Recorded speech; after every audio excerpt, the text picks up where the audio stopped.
سیدہ عائشہ رضی اللہ تعالیٰ عنہ فرماتی ہیں کہ شعبان کی 15ویں رات میں نفل ادا کرنے لگی تو نبی کریم صلی اللہ علیہ وآلہ وسلم بستر پر لیٹے ہوئے تھے۔ جوں ہی میں نے 2 نفل پڑھے اور میں نے دیکھا کہ حضرت محمد صلی اللہ علیہ وآلہ وسلم بستر میں نہیں ہیں۔ آپ نے گمان کیا کہ شاید کسی زوجہ کے گھر چلے گئے ہوں گے۔ باہر گئی، اٹھی تو وہ جنت البقیع پر تھے اور دعائیں مانگ رہے تھے۔ فرماتے ہیں کہ ابو بکر کی بیٹی، تم نے کیا گمان کیا کہ اللہ کے رسول نے تمہاری حق تلفی کی ہے؟ فرماتی ہیں کہ آپ کو میری طرف سے کوئی پابندی نہیں، آپ کہیں بھی جا سکتے ہیں۔ فرماتی ہیں کہ میرے نبی صلی اللہ علیہ وآلہ وسلم وہاں کھڑے ہی رہے اور کہتے ہیں کہ عائشہ کہ یہ شعبان کی 15ویں رات ہے۔ مدینے میں سب سے زیادہ بکریاں بنو کلب کا قبیلہ پالتا تھا۔ آج کی رات بنو کلب کی بکریوں کی تعداد کے مطابق اللہ میری امت کی بخشش کر دے گا۔ یہی وہ رات ہے۔ یہاں پر لوگوں نے عجیب و غریب قسم کی رسمیں بنا لی ہیں، عجیب و غریب قسم کے اعمال۔ کہیں پٹاخے بج رہے ہیں، کہیں کوئی نیازیں بانٹی جا رہی ہیں، کہیں شبراتیں آ رہی ہیں۔ اسلام میں یہاں پر کچھ بھی نہیں ہے۔ یہاں پر اسلام نے اس رات کی فضیلت بتائی ہے، اس دن کی فضیلت کو بیان کیا ہے۔ کچھ لوگ تو اس رات کی رد میں اس بات کا انکار کرتے ہیں کہ شب بارات کی کوئی فضیلت ہے ہی نہیں، لیکن ایسا بالکل بھی کچھ نہیں۔ حضرت عائشہ رضی اللہ تعالیٰ عنہا نے یہ ترمذی میں یہ لکھ دیا گیا ہے۔ اگر یہ بات اہم نہ ہوتی جو اللہ تعالیٰ کے رسول نے حضرت عائشہ سے تنہائی میں کہی تھی تو وہ آ کر باہر کیوں بتاتی؟ سارے مدینہ والوں کو بتایا، روایت کی، ترمذی شریف میں آیا، تو اس کی فضیلت ہے۔ شب بارات کی فضیلت کئی احادیث، کئی بیان اور قرآن سے بھی پتہ چلتی ہے، لیکن اسلام میں پٹاخے بجانا، یہ جو آج کل ہم نے رسومات نکال لی ہیں، اسلام اس چیز کی ہرگز اجازت نہیں دیتا۔ پھر حضرت علی نے تو کھلے عام اعلان کیا کہ جس کو اللہ تعالیٰ سے محبت ہے وہ 15ویں شعبان کو اللہ تعالیٰ کی عبادت کرے اور صبح کو اٹھ کر روزہ رکھے۔ یہ روایت ابن ماجہ میں آئی ہوئی ہے۔ ویسے تو ہر شب، ہر روز بخشش اللہ تعالیٰ کر دیتا ہے اگر کوئی سچے دل سے مانگے۔ روز رات کو تہجد کے وقت اللہ تعالیٰ اعلان کرتے ہیں کہ آؤ مجھ سے بخشش مانگو، میں بخشش کر دوں گا، روز تہجد کے وقت۔ لیکن شب بارات کے روز مغرب کے وقت سے اللہ تعالیٰ اعلان کر دیتے ہیں اب مانگ لو مجھ سے جو مانگنا ہے، کروا لو بخشش مجھ سے کروانی ہے۔ اللہ تعالیٰ خود فرماتے ہیں ہے کوئی معافی مانگنے والا، ہے کوئی مجھ سے رزق مانگنے والا؟ یہ کون کہہ رہے ہیں؟ حضرت علی رضی اللہ تعالیٰ عنہ۔ ان سے کون کہہ رہے ہیں؟ فرقان حمید رحمت للعالمین کہہ رہے ہیں۔ ان سے کون کہہ رہے ہیں؟ اس کائنات کے مالک جنہوں نے یہ دنیا بنائی اللہ کہہ رہا ہے۔ لیکن شرط یہ ہے کہ ایمان کامل ہو۔ اس رات جو اولاد مانگے گا وہ بھی ملے گا۔ اس رات جو اللہ تعالیٰ سے پردہ پوشی مانگے گا اللہ اس کو پردہ پوشی بھی دے گا۔ اللہ اس کو ہر چیز وہ عطا کرے گا جس کو وہ طلب رکھنا چاہتا ہے، جو وہ مانگنا چاہتا ہے۔ اس رات جو عزت مانگے گا اللہ اس کو عزت عطا کرے گا۔ لیکن شرط کیا ہے؟ یقین کامل ہو۔ لوگ 10 محرم کو جاتے ہیں قبرستان میں، کہیں پر بھی نہیں ہے لیکن جاتے ہیں، ان کا اپنا فعل ہے، جائیں۔ لیکن نبی کریم صلی اللہ علیہ وآلہ وسلم تو شعبان کی 15ویں رات کو خود جنت البقیع میں جاتے ہیں، رو رو کر دعائیں مانگتے ہیں، خود قبرستان میں گئے 15ویں شعبان کو۔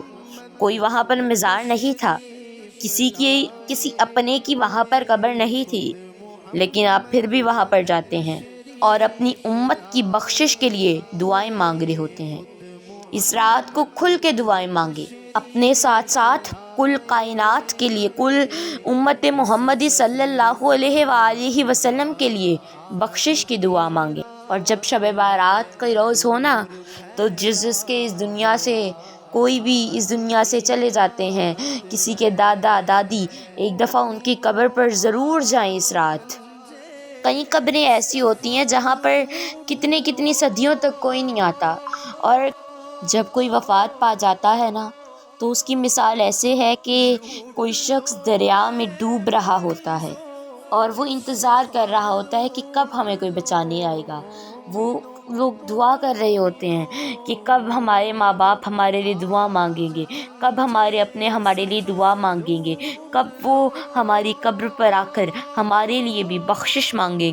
اسی لیے قبرستان میں جائیں، اپنے عزیز و اقارب کے لیے دعا کریں، اور وہاں پر جتنی بھی قبریں ہیں سب کے لیے اللہ تعالیٰ سے بخشش طلب کریں۔ شب بارات شب توبہ ہے، یہ توبہ کی رات ہے، اور اس کا مطلب یہ ہے کہ میں شرمسار ہوں، میں اپنی غلطیوں پر شرمندہ ہوں، اور آئندہ میں ایسے گناہ نہیں کروں گا۔ اپنے دل میں پکا ارادہ کر لینا کہ جو میں نے غلط کام کیے ہیں، برائیاں کی ہیں، وہ میں اب نہیں کروں گا۔ اس رات اللہ تعالیٰ سے اپنی بخشش مانگے۔ یہ نہ کریں کہ رات کو روتے رہے اور صبح اٹھیں تو بددیانتی شروع کر دیں، صبح اٹھیں تو بدسلوکی شروع کر دیں، تو پھر تو یہ صرف ایکٹنگ ہوئی۔ امام غزالی فرماتے ہیں کہ ایک بادشاہ کا گارڈ تھا، وہ بہت وفادار تھا، بہت ہر کام میں اس کی مدد کرتا تھا، بادشاہ اس کو بہت نوازتا تھا، زیورات دیتا تھا، اور بادشاہ کو کچھ عرصے کے بعد پتہ چلتا ہے کہ وہ جو گارڈ تھا وہ تو میری کنیز پر نظر رکھنے کے لیے آتا تھا، اس نے تو ڈیوٹی ہی اسی لیے کی۔ امام غزالی فرماتے ہیں کہ بتاؤ کہ اس کے ساتھ کیا سلوک کیا ہوگا؟ تو لوگوں نے کہا کہ ویسے تو اس کے ٹکڑے کر کے کتوں کے پاس بھیج دینے چاہیے تھے۔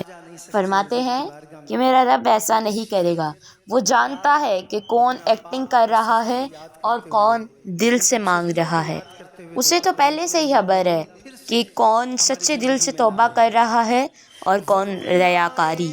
ایک حدیث میں آتا ہے کہ اللہ تعالیٰ اس رات میں ساری دنیا کے لوگوں کی بخشش کرتا ہے سوائے 5 لوگوں کے: مشرک، دل میں بغض رکھنے والا، والدین کا نافرمان۔ اب یہاں پر والدین کی نافرمانی سے مراد یہ نہیں کہ چھوٹی موٹی اونچ نیچ ہو، یہ تو سب میں ہوتی ہے، لیکن ایسی نافرمانی کہ جس سے ماں باپ کا دل زخمی ہو جاتا ہو۔ چوتھا، زنا کرنے والا، اور 5واں، مسلسل شراب پینے والا۔ ان شخص کی اللہ تعالیٰ بخشش نہیں کرے گا۔ توبہ تو بدل جانے کا نام ہے، جب توبہ کریں تو دل سے کریں۔ یہ اللہ تعالیٰ کی طرف سے محسوس چانس ہوتا ہے کہ جاؤ اپنے آپ کو کلیئر کرو، جاؤ جو مانگنا ہے مانگ لو۔ صرف اگر زیادہ نہیں تو 2 رکعت نفل پڑھیں، لیکن دل سے پڑھیں، اللہ تعالیٰ بخش دے گا، اللہ تعالیٰ معاف کر دے گا۔ جب شب بارات کا پتہ لگی آنے والی ہے تو اپنے مسلح کو دھو دیا کریں، کیونکہ اللہ تعالیٰ کی عبادت کرنی ہوتی ہے۔ دراصل اللہ تعالیٰ رمضان میں جب روزے رکھنے ہوتے ہیں تو اللہ تعالیٰ کہتے ہیں 15 دن پہلے ہی تیاری کر لو۔ شب بارات رمضان کی تیاری ہے، شب بارات شب توبہ عبادت کا دن ہے۔ اس رات زیادہ سے زیادہ عبادت کریں، رات کو قیام کریں اور صبح کو روزہ کریں اور اللہ تعالیٰ سے اپنی بخشش طلب کریں۔